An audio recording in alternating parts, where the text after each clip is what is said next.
ഈ വീഡിയോയിൽ നമ്മൾ ആദ്യമേ all hell will break out ഇതിൽ നിന്ന് തന്നെ തുടങ്ങാം. ഇത് ഇപ്പം റീസെൻ്റ് ആയിട്ട് ട്രെൻഡിങ് ആയിട്ട് സോഷ്യൽ മീഡിയയിലും എല്ലാ സ്ഥലത്തും വൈറലായിട്ട് പൊയ്ക്കൊണ്ടിരിക്കുന്ന ഒരു ട്രംപിൻ്റെ വേർഡിങ്സ് ആണ്. ഇത് വേറൊന്നുമില്ല, ഹമാസിനെതിരെ പറഞ്ഞതാണ് ട്രംപ്. ഇതിൽ 2-3 കാര്യങ്ങൾ നമ്മൾ മെയിനായിട്ട് നോക്കാനുള്ളത്. ഇന്നത്തെ ഡെവലപ്മെൻറ്റ്സ് ഗാസയിൽ ശരിക്കും സംഭവിച്ചുകൊണ്ടിരിക്കുന്നത് ഗാസയ്ക്കുള്ളിൽ നല്ല രീതിയിലുള്ള പേടിയാണ്. ആ ജനങ്ങളൊക്കെ നല്ല ഭീതിയിലാണ് ഉള്ളത്. വേറൊന്നും കൊണ്ടല്ല, ഈ ഹമാസ് കാണിച്ചുകൊണ്ടിരിക്കുന്ന ഒരു പ്രവൃത്തി, ഇത് ഇനി ഏത് രീതിയിലാണ് ഇസ്രായേൽ തിരിച്ചടിക്കാൻ പോകുന്നത്, ഇതൊക്കെ നല്ല രീതിയിൽ ഗാസയ്ക്കുള്ളിലെ ജനങ്ങളെ ഭീതിപ്പെടുത്തുന്ന ഒരു അവസ്ഥയിലേക്ക് കൊണ്ടെത്തിച്ചിട്ടുണ്ടെന്നുള്ളതാണ് മനസ്സിലാക്കാൻ പറ്റുന്നത്. ആൾ ഹെൽ വിൽ ബ്രേക്ക് ഔട്ട് എന്ന് പറഞ്ഞ ആ ഒരു വാചകത്തിന് ശേഷം ശരിക്കും പറഞ്ഞാൽ ഒരു ജോർദാൻ രാജാവ് അമേരിക്ക പര്യടനം കഴിഞ്ഞിട്ട് തിരിച്ച് ജോർദാനിലേക്ക് പോയതിനു ശേഷം സംഭവിച്ചെന്ന് വെച്ചാൽ ഈ ഒരു അറബ് രാഷ്ട്രങ്ങളുമായിട്ട് പുള്ളിക്ക് വേണ്ടപ്പെട്ട ആൾക്കാരുമായിട്ട്, പ്രത്യേകിച്ച് അബ്ദൽ ഫത്ത അൽ സിസി എന്ന് പറഞ്ഞ ഈജിപ്ഷ്യൻ പ്രസിഡന്റുമായിട്ട് ഫോണിൽ സംസാരിച്ചിട്ടുണ്ട്. അതുപോലെ തന്നെ സൗദി രാജാവുമായിട്ടും ഫോണിൽ കോൺവെർസേഷൻ നടത്തിയിട്ടുണ്ട്. അപ്പൊ എന്താണ് മനസ്സിലാക്കാൻ പറ്റിയെന്ന് പറഞ്ഞാൽ ട്രംപിന്റെ ഈ ഒരു മാറാതെ നിൽക്കുന്ന ഒരു നിലപാട്, ഇതിനൊരു അയവ് വരുത്തണം എന്നുണ്ടെങ്കിൽ അറബ് രാഷ്ട്രങ്ങൾ കുറച്ചുകൂടെ മയപ്പെടേണ്ടതുണ്ട്. അല്ലാതെ ഈ ഒരു രീതിയിൽ എടുപിടി എന്ന് പറഞ്ഞിട്ട് അമേരിക്ക ഉൾപ്പെടെയുള്ള രാജ്യങ്ങളെ എതിർത്ത് സംസാരിക്കുന്ന രീതിയിലുള്ള ഈ സോഷ്യൽ മീഡിയ കമന്റുകൾ, അതേപോലെ ഈ പത്രമാധ്യമങ്ങളിലേക്ക് ഇങ്ങനെ ഓപ്പൺ ആയിട്ടുള്ള അനൗൺസ്മെന്റുകൾ കൊടുക്കുക, ഈ പരിപാടികളൊക്കെ നിർത്തുന്നതായിരിക്കും നല്ലത് എന്നുള്ള നിലയിലുള്ള ഇന്റേണൽ തീരുമാനങ്ങളാണ് നടക്കുന്നത്. ഇപ്പോൾ അറബ് രാഷ്ട്രങ്ങളുടെ സൈഡിൽ നിന്ന് കുറച്ച് മയത്തിലായിരിക്കും ഇനി റെസ്പോൺസ് പുറത്തു വരിക. കാരണം ഇസ്രായേൽ ഓൾറെഡി പറഞ്ഞു കഴിഞ്ഞു. ഇസ്രായേൽ പറഞ്ഞിരിക്കുന്നത് വളരെ വ്യക്തമാണ്. അതായത് ഇനി ഒരു ആക്രമണത്തിന് IDF ഇറങ്ങുന്നെങ്കിൽ ഈ പഴയതുപോലെ ആയിരിക്കില്ല, മുന്നറിയിപ്പൊന്നും ഉണ്ടാവില്ല, വളരെ വ്യത്യസ്തമായ രീതിയിലുള്ള ഒരു ആക്രമണ രീതിയായിരിക്കും എന്നാണ് ഇസ്രായേൽ ഗട്ട്സ് ഡിഫൻസ് മിനിസ്റ്റർ പറഞ്ഞിരിക്കുന്നത്.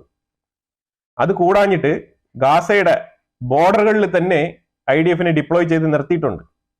അവർ ഫയറിംഗ് ഒന്നും ഇപ്പൊ നടത്തുന്നില്ല. പക്ഷെ സാറ്റർഡേ 12 മണി വരെയാണ് ടൈം. പിന്നെ ഇസ്രായേലിന്റെ റെസ്പോൺസിബിലിറ്റിയാണ്. ഇസ്രായേലിന് വേണമെങ്കിൽ, ഇസ്രായേലിന് മനസ്സുണ്ടെങ്കിൽ ഒരു ഗ്രേസ് പീരീഡ് കൊടുക്കാം എന്നുള്ള നിലയിൽ ഒരു ഇൻഡയറക്റ്റ് മെസ്സേജ് ആണ് ട്രംപിന്റെ സൈഡിൽ നിന്ന് വന്നത്. അതുകൊണ്ടാണ് പുള്ളി പറയുന്നത് ഇസ്രായേൽ വിൽ ഡിസൈഡ് എന്ന് പറഞ്ഞിട്ട്. അവർക്ക് വേണമെങ്കിൽ കുറച്ച് ഗ്രേസ് പീരീഡ് കൊടുക്കണമെങ്കിൽ കൊടുക്കാം. ഇസ്രായേൽ അത് കൊടുക്കുമെന്ന് തോന്നുന്നില്ല. അതേസമയം ഈ ബന്ദികളായിട്ട് പിടിച്ചുകൊണ്ട് പോയ ആൾക്കാരിൽ കുറച്ച് അമേരിക്കൻ സിറ്റിസൺസും ഉണ്ട്. അപ്പൊ ഇവരുടെയൊക്കെ ഫാമിലി അമേരിക്കയിൽ പ്രഷർ കൊടുക്കുന്നുണ്ട് ട്രംപിന്. അപ്പൊ അവർ പറയുന്നത് ഈ ഇപ്പൊ എടുത്തിരിക്കുന്ന തീരുമാനം, അത് വരുന്ന ശനിയാഴ്ച ഒറ്റ ട്രിപ്പിൽ എല്ലാവരെയും വിട്ടു കിട്ടുന്നെങ്കിൽ അതാണ് ഏറ്റവും നല്ല തീരുമാനം എന്നാണ് പറയുന്നത്. ഈ ലോകത്തുള്ള ആൾക്കാരെല്ലാവരും കൂടെ സംസാരിച്ചുകൊണ്ടിരിക്കുന്ന പറഞ്ഞാൽ ഇസ്രായേൽ എന്തോ ഒബേ ചെയ്യുന്നില്ല, ഇസ്രായേൽ എന്തോ സീസ് ഫയർ വയലേഷൻ നടത്തുന്നു, എഗ്രിമെന്റിൽ വെച്ച കാര്യങ്ങളൊന്നും നടപ്പിലാക്കുന്നില്ല എന്നുള്ള രീതിയിലുള്ള പല രീതിയിലുള്ള കമന്റുകളാണ് കാണാൻ കഴിയുന്നത്. പക്ഷെ ഒരു കാര്യം മനസ്സിലാക്കണം, ഈ രീതിയിൽ ഡിസിപ്ലിൻ പാലിച്ചുകൊണ്ട്, അതായത് ഹമാസ് നയിക്കുന്ന ഗാസ, ഹമാസ് അരങ്ങുവാഴുന്ന ഗാസ, ഹമാസ് ഉത്ഭവിച്ച ഗാസ, ഈ ഗാസയിൽ പോയി ഇസ്രായേൽ ആക്രമണം നടത്തുമ്പോഴത്തേക്കും ഒക്ടോബർ 7 സ്വന്തം രാജ്യത്തിൽ ഇരച്ചു കയറി വന്ന് നിരപരാധികളായിട്ടുള്ള ആൾക്കാരെ കൊലപ്പെടുത്തിക്കൊണ്ട് കുറെ ആൾക്കാരെ ബന്ദികളായിട്ടും പിടിച്ചുകൊണ്ട് പോയ ഈ ഒരു ഹമാസിനെതിരെ യുദ്ധം ചെയ്യുമ്പം ഹമാസിന് എവിടെയാണോ ഫീഡ് ചെയ്യുന്നത്, ഹമാസ് എന്ന് പറഞ്ഞ സംഘടനയ്ക്ക് എവിടെ നിന്നാണോ ആൾക്കാർ പോയി ചേരുന്നത്, ആ ജനക്കൂട്ടത്തിനെതിരെയാണ് ഈ ഒരു ആക്രമണം നടക്കുന്നത്. അപ്പൊ ആ ഒരു ആക്രമണത്തിൽ കുറെ ആൾക്കാർ ചേർന്നിട്ട് പറയുകയാണ്, നിങ്ങൾ അവർക്ക് ശാപ്പാടും കൂടെ കൊടുക്കണം, നിങ്ങൾ അവർക്ക് ബിരിയാണി കൊടുക്കണം, എന്നിട്ട് നിങ്ങൾ അവർക്ക് അവരുടെ മെഡിക്കൽ എയ്ഡും കാര്യങ്ങളെല്ലാം നോക്കണം, ഇതിനുള്ള ഫെസിലിറ്റീസുകളെല്ലാം വരുത്തിക്കൊണ്ട് വേണം യുദ്ധം നടത്താൻ. ഇത് എവിടെയാണ് ഇങ്ങനെ ഒരു യുദ്ധം നടക്കുക? ഞാൻ ഒറ്റ ചോദ്യം ചോദിക്കട്ടെ. റഷ്യ ഉക്രൈൻ വാർ നടക്കുന്നുണ്ട്. റഷ്യ ഉക്രൈന്റെ ഉള്ളിൽ എയ്ഡ് കൊടുത്തോണ്ടാണോ ഈ ഒരു യുദ്ധം നടത്തുന്നത്? ഇനിയിപ്പോ ഇങ്ങനെ ചോദിച്ചു കഴിഞ്ഞാൽ ആൾക്കാർ പറയും ഇല്ല, അത് വേറെ കോണ്ടെക്സ്റ്റ് ആണ്, ഇത് വേറെ കോണ്ടെക്സ്റ്റ് ആണ്. എല്ലാ കോണ്ടെക്സ്റ്റും യുദ്ധം തന്നെ. റഷ്യ വിടുന്നത് മിസൈലാണ്, ഉക്രൈൻ വിടുന്നത് മിസൈൽ തന്നെയാണ്. ഇസ്രായേലിന്റെ ഉള്ളിലേക്ക് ഗാസയിൽ നിന്ന് പോകുന്നതും റോക്കറ്റും മിസൈലുകളും തന്നെയാണ്. ഇസ്രായേൽ തിരിച്ചടിക്കുന്നതും അതുപോലെ തന്നെയാണ്. അപ്പൊ ഇവിടെ യുദ്ധം എന്ന് പറയുമ്പോൾ ഒരേ മാനദണ്ഡമാണ്. യുദ്ധത്തിന് ഗ്ലോബലി ഒരു മാനദണ്ഡമേ ഉള്ളൂ, അത് അറ്റാക്കിംഗ് ആണ്. ആക്രമിച്ച് എനിമിയെ കീഴ്പ്പെടുത്തുക, അതാണല്ലോ യുദ്ധം. പിന്നെ എന്താണ് യുദ്ധം? ഇസ്രായേൽ അറ്റ് വാർ എന്ന് പ്രഖ്യാപിച്ചിട്ടാണ് നെതന്യാഹു യുദ്ധത്തിലേക്ക് പോകുന്നത്. പിന്നെ അവന് ചോറ് കൊടുത്തുകൊണ്ട് നീ ഇതൊക്കെ ചെയ്യണമെന്ന് പറഞ്ഞാൽ, അങ്ങനെയാണെങ്കിൽ മാന്യമായിട്ട് നീ ബന്ദികളെ ഡീൽ ചെയ്തിട്ടില്ലല്ലോ. സീസ് ഫയർ വെച്ചപ്പോഴേ ഏതാണ്ട് 4 ആഴ്ചയ്ക്ക് മുമ്പേ നമ്മൾ വീഡിയോ ഇട്ടിട്ടുണ്ട്. എന്താണ് ഈ സീസ് ഫയർ ഡീൽ പൊളിയും. കാരണം വേറെ ഒന്നല്ല, ആദ്യം ഹെൽത്തി ആയിട്ടിരിക്കുന്ന, നല്ല പുഷ്ടിയായിട്ടിരിക്കുന്ന ആ ഒരു ബന്ദികളേക്ക് വിട്ടുകൊടുക്കും. പിന്നീട് ഈ ബന്ദികളെ വിട്ട് വരുമ്പോഴത്തേക്കും ഈ അവസ്ഥ ഇങ്ങനെ ദയനീയമായിട്ട് പരാജയപ്പെടും എന്നുള്ളത് ഞാൻ മുൻകൂട്ടി തന്നെ പറഞ്ഞിട്ടുണ്ടായിരുന്നു. അതുപോലെയാണ് ഇപ്പൊ സംഭവിച്ചുകൊണ്ടിരിക്കുന്നത്. അതായത് ഒരു രാജ്യത്ത് നിന്ന് പിടിച്ചുകൊണ്ട് വന്ന ആള്, അവരെ ഈ 40 വയസ്സുകാരനും 35 വയസ്സുകാരനും 40 വയസ്സുകാരനായ ആൾക്കാരെയൊക്കെ പിടിച്ചുകൊണ്ട് വന്നിട്ട് 60 വയസ്സിന്റെ കോലത്തിലാണ് നീ തിരിച്ചയക്കുന്നത്. അപ്പൊ ഇത് കാണുമ്പോഴത്തേക്കും ഇസ്രായേലിന് ഈ ഡീലിൽ പറഞ്ഞ കാര്യങ്ങളൊക്കെ ഒബേ ചെയ്യാൻ തോന്നത്തില്ല. കാരണം നീ അങ്ങനെയാണ് ആക്കി വെച്ചിരിക്കുന്നത്. ഇതിനകത്തൊരു വിഷയം നടന്നിട്ടുണ്ട്. ഈ ഡാനിയേല ഗിൽബോവ എന്ന് പറഞ്ഞത് ഈ പിടിച്ചോണ്ട് പോയ 7 IDF സെക്യൂരിറ്റി ഓഫീസറുകളിൽ ഒരു ഉദ്യോഗസ്ഥയാണ് ഈ ഡാനിയേല ഗിൽബോവ. വളരെ റബ്ബിഷായ രീതിയിലാണ് ഇവരെ പിടിച്ചോണ്ട് പോയത്. ആ പിടിച്ചോണ്ട് പോയവൻ, ആ തലമുടിക്ക് പിടിച്ച് ആ ലേഡിയെ എടുത്ത് വണ്ടിയിൽ ചവിട്ടി കയറ്റി കൊണ്ടുപോയവൻ ഇപ്പൊ ജീവിച്ചിരിപ്പില്ല. അവനെ എത്രയോ മാസങ്ങൾക്ക് മുമ്പ് തന്നെ ഇസ്രായേൽ തട്ടിയിരുന്നു. പക്ഷെ ആ ന്യൂസ് പുറത്തുവിട്ടില്ലായിരുന്നു. അതെന്തുകൊണ്ടാണെന്ന് വെച്ചാല് ബന്ദികളുടെ ഒരു ഡീലും കാര്യങ്ങളൊക്കെ നടന്നുകൊണ്ടിരിക്കുകയാണ്. അപ്പൊ അതുകൊണ്ട് അതിനൊരു തടസ്സമാകുന്ന രീതിയിൽ ഈ ഒരു വാർത്ത പബ്ലിഷ് ചെയ്യേണ്ടെന്ന് പറഞ്ഞിട്ടാണ് പിന്നെ അതും പോയിട്ട് ഈ ഡാനിയേല ഗിൽബോവ ജീവിച്ചിരിപ്പുണ്ടോ ഇല്ലയോ എന്നുള്ളതിനെ കുറിച്ച് യാതൊരു ഉറപ്പുമില്ലാത്തൊരവസ്ഥയായിരുന്നു. അപ്പൊ അങ്ങനെയാണ്. ഇപ്പൊ ഇന്ന് ഡാനിയേല ഗിൽബോവ റിലീസ് ചെയ്യപ്പെട്ടു.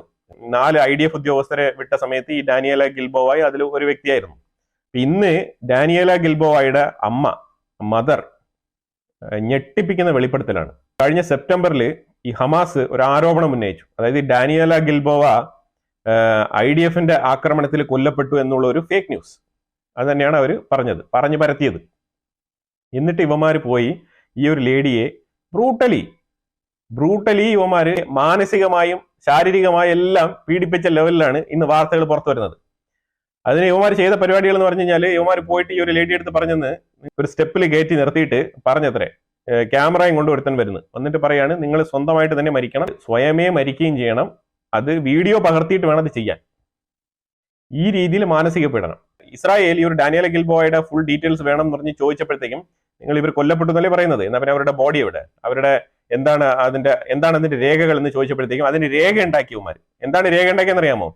ഈ ലേഡിയുടെ ശരീരം മൊത്തം പൊടി വെള്ള കളർ പൊടി കൊണ്ട് ഇവന്മാർ മൂടിയിട്ട് കെട്ടിട ഇടിപാടുകൾക്കിടയിൽ കിടക്കുന്ന കണക്കുള്ള ഒരു ഫോട്ടോ എടുക്കാൻ വേണ്ടിയിട്ടുള്ള ശ്രമം. എന്നിട്ട് ഫേസ് ഒക്കെ ബ്ലർ ആക്കിയിട്ട് ഇവന്മാർ ഒരു ഫോട്ടോ കൊടുത്തതായിട്ട് ഒരു രേഖയായിട്ട് കാണിച്ചു കൊടുത്തതായിട്ടാണ് പറയപ്പെടുന്നത്.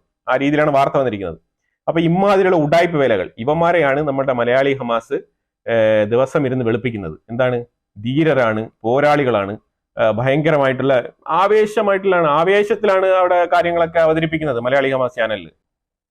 അപ്പൊ ഇമാതിരിയുള്ള ഈ ഊച്ചാളികളായിട്ടുള്ള ഹമാസിനെയാണ് ഇവന്മാര് പോരാളികൾ എന്ന് കേരളത്തിൽ വിശേഷിപ്പിച്ച് വീരപരിവേഷം കൊടുത്ത് നിർത്തി വെച്ചിരിക്കുന്നത്. എന്തായാലും അവരുടെ മനസ്സമാനത്തിന് വേണ്ടി, സന്തോഷത്തിന് വേണ്ടി എന്തെങ്കിലും ആയിക്കോട്ടെ. 40-45 ആൾക്കാർ കൊല്ലപ്പെട്ടില്ലേ, അപ്പൊ അതുകൊണ്ട് ചെറിയ വിഷമമൊക്കെ ഉണ്ടാവും. അതുകൊണ്ട് എന്തെങ്കിലുമൊക്കെ പറഞ്ഞുകൊണ്ട് പോട്ട്.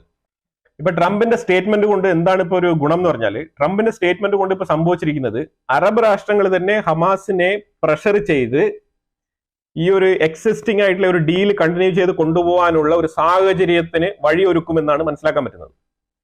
ഇതിനിപ്പം സൗദി രാജാവ്, രാവിലെ ഞാനൊരു വാർത്ത കണ്ടായിരുന്നു, അതായത് ട്രംപ് സൗദിയിലേക്ക് അങ്ങ് ഇറങ്ങി വരികയാണെന്നുള്ള രീതിയിൽ. അങ്ങനെയല്ല. അതായത് ഈ ഒരു സൗദി രാജാവ് അമേരിക്കയിലേക്ക് ഒരു ഫോൺ ചെയ്തിട്ടുണ്ട്. അത് വേറൊന്നും കൊണ്ടല്ല, അബ്ദുൽ ഫത്താഹ് അൽ സിസി അമേരിക്കയിലേക്ക് പോകേണ്ടതുണ്ട്. അയാൾ ഇതുവരെ പോകുന്നില്ലയോ എന്നുള്ളതിനെ കുറിച്ച് ആ ഒരു ട്രിപ്പ് ഇതുവരെ കൺഫേം ആക്കി പറഞ്ഞിട്ടില്ല. പക്ഷെ അമേരിക്കയുടെ ഗേറ്റ് ഓപ്പൺ ആണ്. ആർക്ക് വേണ്ടിയിട്ട്? ഈജിപ്ഷ്യൻ പ്രസിഡന്റ് അബ്ദുൽ ഫത്താഹ് അൽ സിസിക്ക് വേണ്ടിയിട്ട്. പക്ഷെ അയാൾക്ക് ട്രംപിന്റെ മുന്നിൽ പോയി പെടാനുള്ള പേടി. കാരണം വേറൊന്നുമില്ല, ജോർദാൻ ആയാലും ഈജിപ്റ്റ് ആയാലും നല്ല രീതിയിലുള്ള പണം പറ്റിക്കൊണ്ടാണ്, അമേരിക്കയുടെ പണം പറ്റിക്കൊണ്ടാണ് അവരവിടെ ജീവിക്കുന്നത്. അപ്പൊ ഇതൊക്കെ നിന്ന് കഴിഞ്ഞാൽ അതുകൊണ്ട് ട്രംപിന്റെ മുന്നിൽ, അമേരിക്കയുടെ മുന്നിൽ നേരിട്ട് നിന്ന് അവരെ എതിർത്ത് സംസാരിക്കാനുള്ള കപ്പാസിറ്റി ഇവന്മാർക്കില്ല. കാരണം പിന്നീട് ഫണ്ട് മൊത്തം നിൽക്കും. കാരണം പഴയ ബൈഡൻ അല്ല അവിടെ ഉള്ളത്. ട്രംപ് ഒറ്റ അടിയിൽ എല്ലാം നിർത്തി കൊടുക്കും. അപ്പൊ അതുകൊണ്ട് തന്നെ ആ ഒരു പേടിയൊക്കെ ഉണ്ട്. അപ്പൊ അതുകൊണ്ട് ട്രംപിന്റെ മുന്നിൽ പോണോ വേണ്ടിയോ എന്നുള്ള തീരുമാനം പോലും എടുക്കാനുള്ള കെൽപ്പില്ലാതെ അബ്ദുൽ ഫത്താഹ് അൽ സിസി ആ രീതിയിൽ ഈജിപ്ഷ്യൻ പ്രസിഡന്റ് കിടന്ന് ഇഴയാണ്. ഈജിപ്ഷ്യൻ പ്രസിഡന്റ് എന്റെ ടേൺ ആണ്, ഞാൻ പോയിട്ട് എന്താണ് പറയേണ്ടത്, എന്റെ ഡിസിഷൻ ആണ് നിർണായകമെന്ന് പറയുന്നു എന്നുള്ള രീതിയിൽ ഏറ്റവും കൂടുതൽ പ്രഷർ വരുന്നത് ഈജിപ്തിനാണ്. അപ്പൊ യുവമാര് 3 പേരും കൂടെ ഇപ്പൊ തീരുമാനിച്ചിട്ടുണ്ട്. ആര്? ജോർദാന്റെ രാജാവ് പറഞ്ഞിരിക്കുന്നത് ട്രംപ് എടുത്ത തീരുമാനത്തിൽ ഉറച്ചു നിൽക്കുകയാണ്. ഞാൻ എന്നെ കൊണ്ടാവുന്ന രീതിയിൽ ഞാൻ മാനേജ് ചെയ്ത് വന്നിട്ടുണ്ട്. എന്താണ്? ഞാൻ പറഞ്ഞ ഒരു 2000 പേരെ ഞാൻ ഇപ്പൊ എടുക്കാം, പിന്നെ ഒരു 10,000 പേരെയും കൂടെ ഞാൻ തൽക്കാലം ഇങ്ങനെ എടുക്കാം, പിന്നെ ബാക്കിയുള്ളവരൊക്കെ നിങ്ങളൊന്ന് അഡ്ജസ്റ്റ് ചെയ്ത് നോക്കൂ. അവരുടെ അടുത്തൊക്കെ സംസാരിച്ചിട്ട് ഒരു കൺക്ലൂഷനിൽ എത്തിയിട്ട് സൗദിയും ഈജിപ്തും, പ്രധാനമായിട്ട് ഈജിപ്റ്റ് ഓക്കെ പറയുകയാണെന്നുണ്ടെങ്കിൽ ഞാൻ 100% ഓക്കെയാണ്. ട്രംപിന്റെ അടുത്ത് നിങ്ങൾ ഈജിപ്തിനെയും സൗദിയെയും കൺവിൻസ് ചെയ്യൂ, എനിക്ക് പ്രശ്നമില്ല. ഇതാണ് ജോർദാൻ രാജാവിന്റെ തീരുമാനം. എന്നിട്ട് ജോർദാൻ രാജാവ് ഇവിടെ പുറത്ത് വന്നിട്ട് പറഞ്ഞത് ഓപ്പൺ ആയിട്ട് ഒരു സ്റ്റേറ്റ്മെന്റ് കൊടുക്കാൻ പറ്റത്തില്ല. അതുകൊണ്ടാണ് എപ്പോഴും അറബ് രാഷ്ട്രങ്ങൾ നെഗോഷിയേറ്റ് ചെയ്യുമ്പോഴത്തേക്ക് അവർ ഇൻസൈഡ് സംസാരിക്കുന്നതല്ല പുറത്ത് സംസാരിക്കുന്നത് എന്ന് നെതന്യാഹു പറയാനുള്ള കാരണം. ആ രീതിയിലുള്ള അവര് എപ്പോഴും ഒരു ഹിപ്പോക്രസിയാണ് അവർ കൊണ്ടുപോകാൻ ശ്രമിക്കുന്നത്. കാരണം അവരുടെ സ്വാർത്ഥ താല്പര്യങ്ങളും അവരുടെ രാജ്യ താല്പര്യങ്ങളും വേറെയാണ്. പക്ഷെ അതേസമയം ഈ ഒരു ലീഗ്, ഈ അറബ് ലീഗ് എന്ന് പറഞ്ഞ അവർ സംഘടനയുടെ താല്പര്യം വേറെയാണ്. അപ്പൊ അതുകൊണ്ട് തന്നെ ഇവർക്ക് എപ്പോഴും ഒരു ഇരട്ടത്താപ്പ് നിലപാട് കൊണ്ടു നടക്കേണ്ട ഒരു അവസ്ഥയിലാണ് ഈ അറബ് രാഷ്ട്രങ്ങൾ ഇപ്പൊ നിലവിൽ മുന്നോട്ട് പൊയ്ക്കൊണ്ടിരിക്കുന്നത്. അപ്പൊ അതുകൊണ്ട് തന്നെ ഈജിപ്ഷ്യൻ പ്രസിഡന്റ് ഇപ്പൊ സൗദിക്ക് വിളിച്ച് പറഞ്ഞിട്ടുണ്ട്, ഞാൻ പോവേണ്ടതാണ്, എന്ത് ചെയ്യട്ടെ, ഇനിയിപ്പോ അടുത്ത ടേൺ എന്റെ ആണല്ലോ. അപ്പൊ സൽമാൻ തന്നെ മുൻകൈ എടുത്ത് ട്രംപിനെ വിളിച്ചതാണ് അങ്ങോട്ട്. ട്രംപിനെ വിളിച്ച് പറഞ്ഞിരിക്കുകയാണ്, അതായത് നിങ്ങൾക്ക് പറ്റുമെങ്കിൽ ഒന്ന് സൗദി വിസിറ്റ് ചെയ്താൽ വളരെ നന്നായിരിക്കും. കാരണം ഈ എല്ലാവരെയും കൂടെ ഒരുമിച്ച് കാണുകയും ചെയ്യാം. അപ്പം ട്രംപ് ഇതിനൊരു തീരുമാനം പറഞ്ഞിട്ടില്ല. അത് ഒരു 50% കൺഫർമേഷൻ ആണ് കൊടുത്തിരിക്കുന്നത്. കാരണം വേറെ ഒന്നുമല്ല, മറ്റേ സൈഡിൽ ഉക്രൈൻ റഷ്യ വിഷയങ്ങൾ അതിനിർണായക ഘട്ടത്തിൽ നീങ്ങിക്കൊണ്ടിരിക്കുകയാണ്. അതിനെക്കുറിച്ച് ഞാൻ അടുത്ത വീഡിയോ ചെയ്തിടാം. കുറച്ച് ഇമ്പോർട്ടന്റ് ആയിട്ടുള്ള ഡിസ്കഷൻസ് അവിടെ ഡെവലപ്മെന്റ്സ് നടന്നിട്ടുണ്ട്. സൗദിയിലേക്ക് ട്രംപ് വരുന്നെങ്കിൽ അതിന് മുന്നോടിയായിട്ട് ഒരുപാട് ആൾക്കാർ സൗദി വിസിറ്റ് ചെയ്യേണ്ടതുണ്ട്. അപ്പൊ അതൊക്കെ അമേരിക്കൻ പ്രോട്ടോക്കോളിലുള്ള കാര്യമാണ്. പ്രസിഡന്റ് വിസിറ്റ് ചെയ്യുമ്പോഴത്തേക്കും കുറെ പ്രോട്ടോകോൾസ് ഉണ്ട്. ആ പ്രോട്ടോകോൾസ് ഒക്കെ പാലിച്ചുകൊണ്ട് എത്ര വേഗം ഈ ഒരു നടപടി പൂർത്തിയാക്കാൻ പറ്റുമോ ആ രീതിയിൽ നടക്കുമെന്നാണ് പ്രതീക്ഷിക്കപ്പെടുന്നത്. അപ്പൊ അങ്ങനെയാണെങ്കിൽ പുടിൻ സൗദിയിലേക്ക് വരും, ട്രംപും സൗദിയിലേക്ക് വരും, സൽമാൻ ഉൾപ്പെടെ നിർണായകമായിട്ടുള്ള ഈജിപ്ത്, ജോർദാൻ ഉൾപ്പെടെയുള്ള രാജ്യത്തിന്റെ റെപ്രസെന്റേറ്റീവ് എല്ലാം തന്നെ സൗദിയിൽ വരും. വന്നു കഴിഞ്ഞാൽ അവിടെ ഒരു മീറ്റിംഗിൽ അറബ് രാഷ്ട്രങ്ങളുടെ വിഷയവും, അതായത് ഈ ഒരു ഗാസയുടെ വിഷയം ഡിസ്കസ് ചെയ്യപ്പെടും. അതുപോലെ തന്നെ റഷ്യയുടെ സെറ്റിൽമെന്റുമായിട്ട് ബന്ധപ്പെട്ട വിഷയം കൂടെ അവിടെ ചർച്ചയ്ക്ക് വരും എന്നാണ് അറിയാൻ കഴിയുന്നത്. പക്ഷെ അതിന്റെ ഡേറ്റ്, ടൈം ലൈൻ ഒന്നും ഇതുവരെ ഷെഡ്യൂൾ ചെയ്യപ്പെട്ടിട്ടില്ല. ഇത് ഇങ്ങനെ ഒരു സംഭവം സംഭവിച്ചിട്ടുണ്ട്. പിന്നെ ഇസ്രായേലിന്റെ ഉള്ളിൽ ചില വിദഗ്ധർ അവർ അഭിപ്രായപ്പെടുന്നത്, എക്സ്പീരിയൻസ്ഡ് പീപ്പിൾ ആണ്, അവർ അഭിപ്രായപ്പെടുന്നത് ഹമാസിന് വേറെ ഓപ്ഷൻ ഒന്നുമില്ല. ഹമാസ് ഇങ്ങനത്തെ ഡ്രാമയൊക്കെ കാണിക്കും, അവർ ഇതുപോലെ ഡ്രാമ കാണിക്കാൻ വളരെ വിദഗ്ധരാണ്. അതുകൊണ്ട് ഇതിനകത്ത് ഇസ്രായേൽ ടെൻഷൻ അടിക്കേണ്ട ആവശ്യമൊന്നുമില്ല. അവര് സീസ് ഫയർ ഡീൽ എന്താണോ നമ്മൾ സൈൻ ചെയ്ത് മുന്നോട്ട് പോയത് അത് തന്നെ അവർ തുടരും. അത് തുടരാതിരിക്കാൻ യാതൊരു സാധ്യതയുമില്ല. പിന്നെ അവർ പറയുന്ന ചില റീസൺ, ഇപ്പൊ ഇന്ന് കുറച്ചുകൂടെ റീസൺസ് അവർ, എപ്പോഴും നമ്മളൊരു കാര്യം ഡിക്ലെയർ ചെയ്ത് കഴിയുമ്പോഴത്തേക്കും പിന്നെ കാരണങ്ങൾ കൂടുതൽ കണ്ടെത്തുമല്ലോ. അപ്പൊ അങ്ങനെ പുതിയ പുതിയ കാരണങ്ങൾ ഹമാസ് ഇങ്ങനെ പറഞ്ഞുകൊണ്ടിരിക്കുകയാണ്. ഇന്ന് പറഞ്ഞിരിക്കുന്നത് പറഞ്ഞാല് 8000 എയ്ഡ് ട്രക്കുകളാണ് അവിടെ മൊത്തത്തിൽ ഗാസയ്ക്കുള്ളിൽ പോയിരിക്കുന്നത്, അതായത് ഈ ഒരു സീസ് ഫയർ പ്രഖ്യാപിച്ചതിന് ശേഷം. പക്ഷെ ഒരു 12,000 പോണമായിരുന്നു. അതിലൊരു 4000 ട്രക്കിന്റെ ഷോർട്ടേജ് ഉണ്ട്. 4000 ട്രക്ക് നീ കൊണ്ട് കയറ്റിക്കോ. ഇസ്രായേൽ അതിലെ വന്ന ട്രക്കുകളെല്ലാം വെരിഫൈ ചെയ്ത്, പിന്നെ ഇസ്രായേൽ ചില ട്രക്കുകൾ ഡിനൈ ചെയ്തിട്ടുണ്ട്. അത് വേറെ ഒന്നും കൊണ്ടല്ല, ഈ അവിടെ ആയുധം റീക്രിയേറ്റ് ചെയ്യാൻ പാകത്തിലുള്ള ചില സപ്ലൈ ചെയ്തുകൊണ്ടിരുന്ന കുറച്ച് വണ്ടികൾ ഉണ്ടായിരുന്നു, അതിനെയൊക്കെ തടഞ്ഞിട്ടുണ്ട്. അതിനെയാണ് യുവമാർ 4000 ട്രക്ക് വിട്ടില്ല എന്ന് പറഞ്ഞുകൊണ്ട് ഇപ്പം ക്ലെയിം ചെയ്തുകൊണ്ട് വരുന്നത്. ഈ 4000 വിട്ടിരുന്നെങ്കിൽ യുവമാർ അവിടെ ആയുധം ഉണ്ടാക്കുന്നുണ്ട്. അതാണ് ഇവിടുത്തെ പ്രശ്നം. ഇസ്രായേൽ ചില ട്രക്കുകൾ തടഞ്ഞു. 8000 ട്രക്ക് വിട്ട ഇസ്രായേൽ എന്തുകൊണ്ട് ഈ 4000 ട്രക്കിനെ തടഞ്ഞു? അതിന് വ്യക്തമായ റീസൺ ഉണ്ട് ഇസ്രായേലിന്റെ സൈഡില്. പക്ഷെ അത് കേൾക്കാൻ ലോകത്തിന് ആർക്കും താല്പര്യമില്ല. അവർക്കിപ്പോ എങ്ങനെയെങ്കിലും ഗാസയിലുള്ള ജനങ്ങളെ അങ്ങ് ഭയങ്കരമായിട്ട് സിമ്പത്തൈസ് ചെയ്ത് അത് എങ്ങനെയെങ്കിലും ഗാസ ഒന്ന് റീബിൽഡ് ചെയ്ത് അവിടെ വീണ്ടും താമസിപ്പിക്കണം. എന്നിട്ട് ഒരു 5-10 വർഷം കഴിയുമ്പോൾ വീണ്ടും ഗാസയ്ക്കുള്ളിൽ ഇതേപോലെ തുരങ്കങ്ങളൊക്കെ ഉണ്ടാക്കിക്കൊണ്ട് അവർ ഇസ്രായേലിനെതിരെ ആക്രമണം നടത്തണം. ഇതാണ് ഈ ഒരു യൂറോപ്യൻ യൂണിയൻ ഉൾപ്പെടെയുള്ള കുറച്ച് രാജ്യങ്ങളൊക്കെ ചിന്തിച്ചുകൊണ്ടിരിക്കുന്നത്. കാരണം യൂറോപ്യൻ യൂണിയന്റെ ഉള്ളിലല്ലല്ലോ ഈ ഹമാസ് ഉള്ളത്. ഹമാസ് ഉള്ളത് ഇസ്രായേലിന്റെ അടുത്താണ്.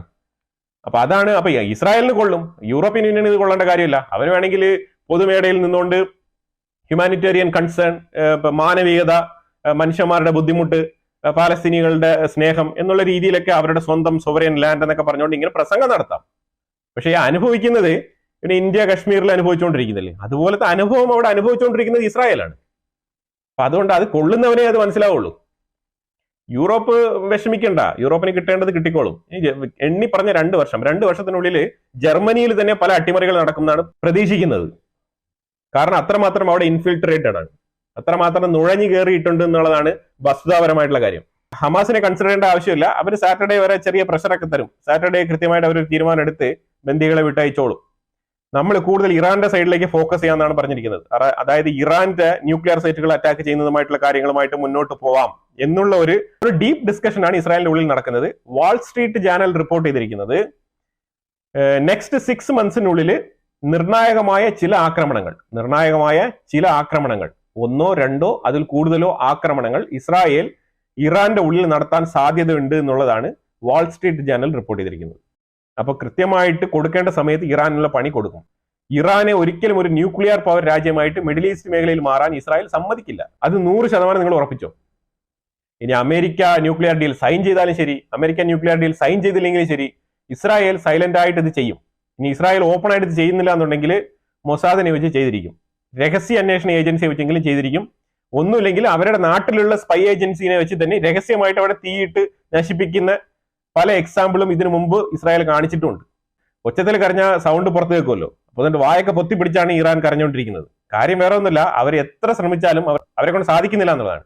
ഇതിന് പുറമെ ഹൂത്തികൾ ഒരു സൈഡിൽ നിന്ന് ഭയങ്കര ഭീഷണിയുമായിട്ട് വന്നിരിക്കുകയാണ്. ഭീഷണി വേറെ ഒന്നുമില്ല, ഒരു പുതിയ മിസൈലൊക്കെ അവർ പിക്ചർ എടുത്ത് വെളിയിൽ ഇട്ടിട്ടുണ്ട്. എന്തിനാണ് ഈ പിക്ചർ എടുത്ത് വെളിയിലൊക്കെ വിടുന്നത്? മിസൈലിട്ട് ആക്രമിക്കാൻ പ്ലാൻ ചെയ്യുന്നവർ അതങ്ങ് വിട്ടാ പോരെ, രഹസ്യമായിട്ട് സൂക്ഷിച്ചു വെച്ചിട്ട്. വേറെ ഒന്നുമല്ല, പേടിച്ചിട്ടാണ്. ഞങ്ങളുടെ അടുത്ത് ഇങ്ങനത്തെ സാധനങ്ങളൊക്കെ ഉണ്ട്, നിങ്ങൾ വെറുതെ ഞങ്ങളെ അടിക്കാൻ വരരുത്, ഞങ്ങൾ തിരിച്ചടിക്കും എന്നുള്ള രീതിയിലുള്ള വാണി അതാണ് കൊടുക്കുന്നത്. എന്തിനാണ് ഈ വാണി? നീ അത്ര ധൈര്യശാലിയാണെങ്കിൽ വിട്ടോളൂ. നീ ആനയാണ് ചേനയാണെന്ന് പറഞ്ഞിട്ട് ഇത്രയും നാൾ വിട്ട മിസൈലുകളൊക്കെ ഇസ്രായേൽ ഒരു മാലപ്പടക്കം പോലെ അങ്ങ് പൊട്ടിച്ച് ചിതറിപ്പിച്ച് ആകാശത്ത് വെച്ച് തന്നെ. ആകെ കൂടെ അവിടെ വീണ മിസൈൽ 1 or 2 ആണ്. അതും ഒരു സ്കൂളിന്റെ അടുത്തൊക്കെ വീണ ആ ഒരു ഗ്രൗണ്ടിൽ ഡെഡ് ലാൻഡിലൊക്കെയാണ് വീണത്. പിന്നെ എന്ത് മിസൈലാണ് ഹൂത്തികൾ അവിടെ നിന്ന് വിടാൻ പോകുന്നത് പറഞ്ഞുകൊണ്ടിരിക്കുന്നത്? എത്ര കിലോമീറ്റർ ദൂരത്തു നിന്നാണ് വിടുന്നത്? 2000 കിലോമീറ്റർ ദൂരത്തു നിന്നാണ് മിസൈൽ വിടുന്നത്. അതൊക്കെ ഇസ്രായേൽ കൃത്യമായിട്ട് ടാർഗറ്റ് ചെയ്ത് അറ്റാക്ക് ചെയ്ത് കളയാൻ ഇസ്രായേലിന് വ്യക്തമായിട്ട് അറിയാം. ഇതിനെക്കുറിച്ചുള്ള അഭിപ്രായങ്ങൾ കമന്റ് ബോക്സിൽ രേഖപ്പെടുത്തുക. വീഡിയോ ഇഷ്ടപ്പെട്ടെങ്കിൽ ലൈക്ക് ചെയ്യുക, ഷെയർ ചെയ്യുക. അതുപോലെ തന്നെ നിങ്ങൾ ആദ്യമായിട്ടാണ് ചാനൽ കാണുന്നുണ്ടെങ്കിൽ മറക്കാതെ സബ്സ്ക്രൈബ് ചെയ്യുക. വീണ്ടും അടുത്ത വിഷയമായിട്ട് വരാം. Thank you so much.